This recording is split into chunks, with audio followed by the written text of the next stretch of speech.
It's the Andy Thompson Show on ESPN 97.7. Let's do it, my friend. What do you got? Skeeter Peters on the Andy Thompson Show. Taurasi for three. Clark with the board. Diana Taurasi has 48 triples coming into the game. Let go! Clark with a deep three. Sweet move. There's that logo three that you've been waiting for. All right, Pork Chop, who you got with your Skeeter beer on a Wednesday?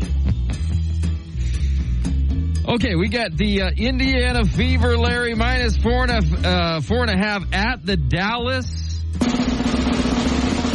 Go ahead. Do you know what their nickname is? Yes. What is it? No. It's the Dallas Wings. Indiana Fever favored by 4.5. Take Indiana. Caitlin Clark is who we're all rooting for, Larry. She is averaging 13 points, 7 assists, and 6 rebounds this year on 33% from three. And I was thinking, I'm wrong. Going into the year, I was saying she's going to score over 20 points a game. She's going to shoot close to 40% from three. She's going to set the league on fire. That's exactly what they need. And she hasn't done that. She's having a great year. Those are good stats, 16, 7, and 6 or whatever it was. And the fans are still showing up. Indiana Fever home games are sold out. 17,200 people have been at every game the whole season. Even though they're not a great team, they're better than they have been because of her and how they're playing. They've won 3 out of their last 5, and she is a heck of a player. But I was wrong in the fact that in order for them to sustain viewership, I thought she had to be incredible. I thought she had to be like, if not the best player in the league her rookie year, I thought she had to be, a top 5 player. She's not that. In fact, if you compare Caitlin Clark with her equivalent rookie NBA player this year, it ain't Wembanyama. It ain't Chet Holmgren, who I guess technically was a rookie this year.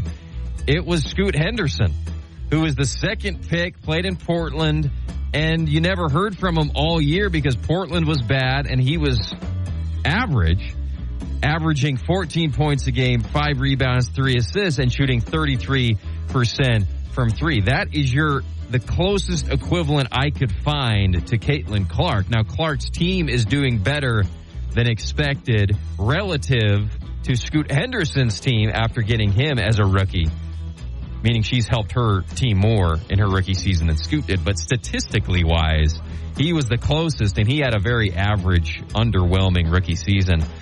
I thought, doesn't matter.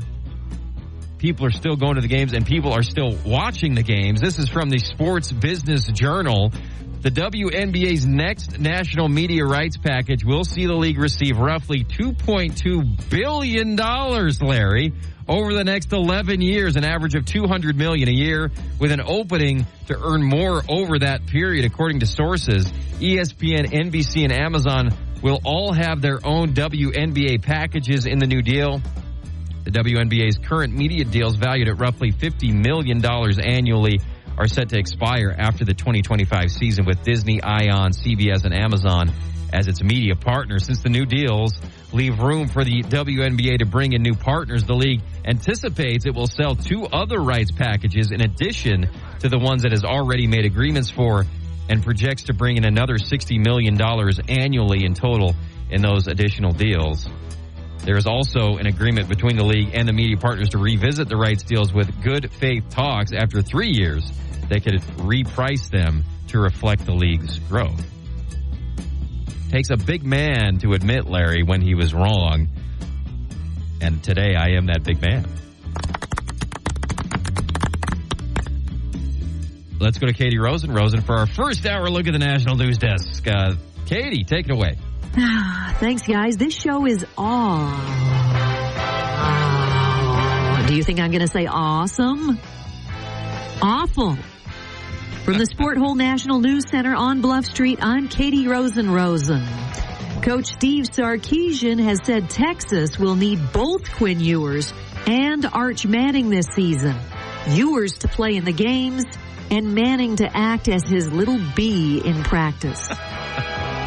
Scottie Scheffler is the betting favorite to win the British Open Championship, but is tied with Tiger Woods as the betting favorite to drive onto a median. Team USA basketball has improved to 3-0 with another impressive win today over a bunch of fat Serbs. Today's Sport Hole National News is brought to you by Lawrence's mom. From the Sport Hole National News Center on Bluff Street, I'm Katie Rosen, ESPN 97.7. The Sport Hole. Sports. 2-minute drill. 1-0 delivery. Hammered down the line in right field, and it is fair and slides into third for an RBI triple. Presented by Ideal Home and Auto Paint. Got to change that to a football-themed intro coming up soon, right, Larry? Yes. What do you do here all day? All right, let's do it. What do you got, Sambo? This is brought to you by Bucks Ace Hardware. Bucks Ace, 3 Southern Utah locations. Dino Crossing in St. George, Santa Clara, and, of course, out to Hurricane. Go ahead, Sam. Sport Hole. What do you think is going to be the, let's see, who is going to... Judas Priest. What is the best Week 1 matchup in Region 9 football? Great question. Let's talk about it. You've got Stansbury at Snow Canyon.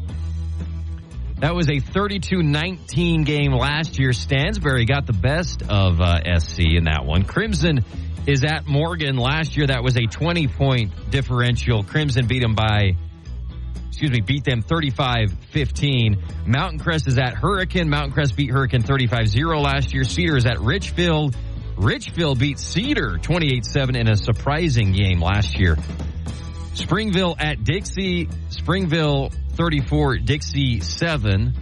Desert Hills is at Faith Lutheran in Nevada in Week 1. They didn't play last year. And Pineview is at Manti. They didn't play last year, but Manti is good. 3A won state last year, right? Yes. If I got to pick one to answer your question, Sambo, I might go with Crimson at Morgan, because Morgan didn't win the state championship last year, but they were a 1-point game in the Green Canyon game, and Green Canyon went on to play in the 4A state championship game.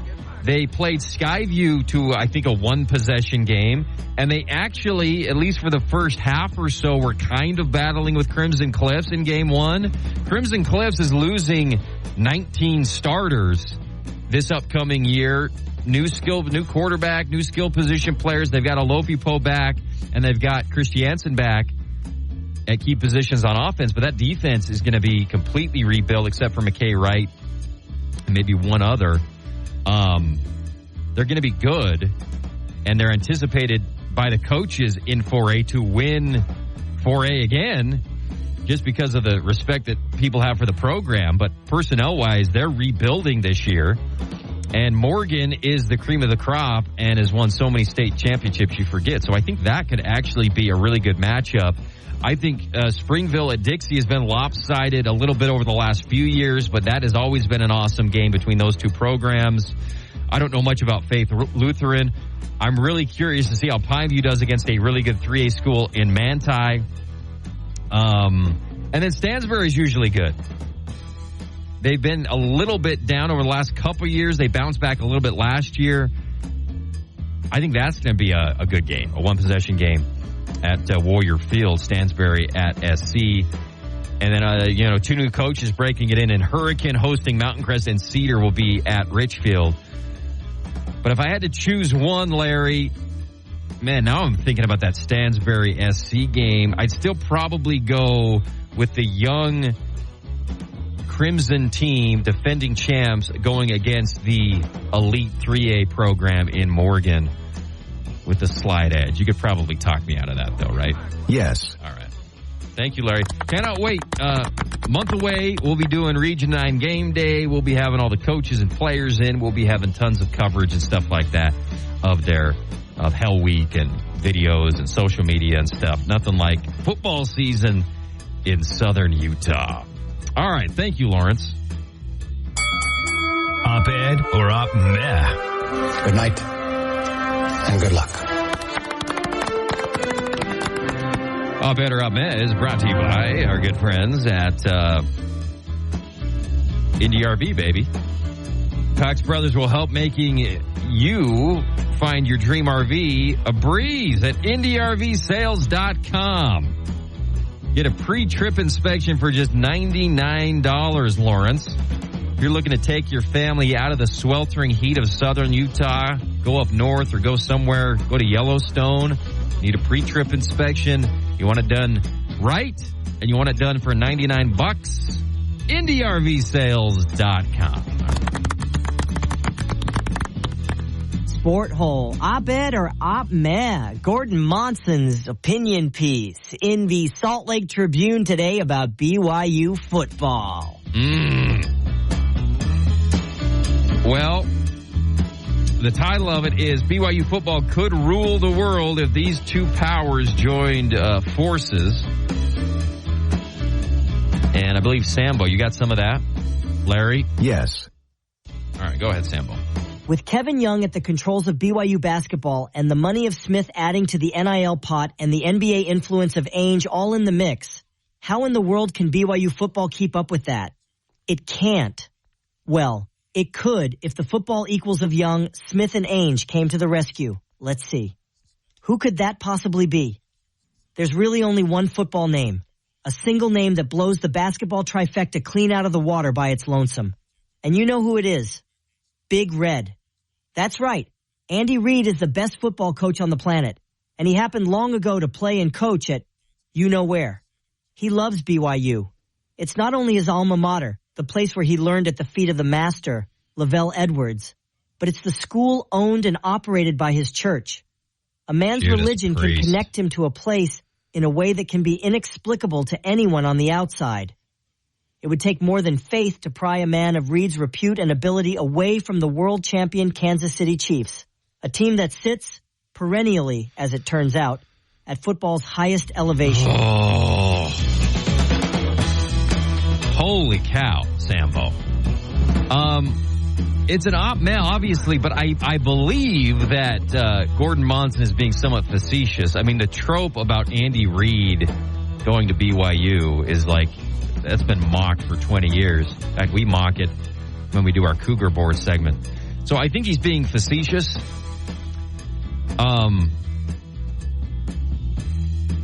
I think it's a way of showing the relative amazingness of what BYU has done by combining powers with the guys he mentioned and what it would take for football to do the same. Here's the thing about Andy Reid going anywhere, not BYU, but just anywhere else. He's 66 years old. The Chiefs are going to be the betting favorite to win the Super Bowl again this year. Anytime you got Patrick Mahomes, your quarterback, you're going to be most years the betting favorite to win the Super Bowl. Mahomes is 28 years old. He'll probably play for 12 more years. Guys don't leave Michael Jordan in the middle of Michael Jordan's prime to go anywhere, even retiring. I mean, if Mahomes plays until he's 40, then Andy Reid will likely coach until he's 80 because they'll have a chance to win like 10 Super Bowls. So, it's an op-meh, but I think he was joking. He must have been. And if I'm BYU fans, I'm geeked about November and the Marriott Center and BYU competing with all of this talent and AJ DeBansta, who apparently has BYU on his short list for the next year, and they've got Igor Denman and all these guys, Crawford and the kid from the other kid they got, who I can't think of his name, and they got the guys back who were going to think about transferring. So it's going to be exciting basketball season, but my point has always been football's all that matters. Football's 80% of what matters. And they're going all in with the NIL on the basketball because they had an obligation to Kevin Young. But what about football? That's what everybody cares about. That's where all the history is and all the stuff like that. So they need to start putting a little bit more money into that. But football's been struggling. And they haven't proven maybe that they've earned the ability to spend that money yet.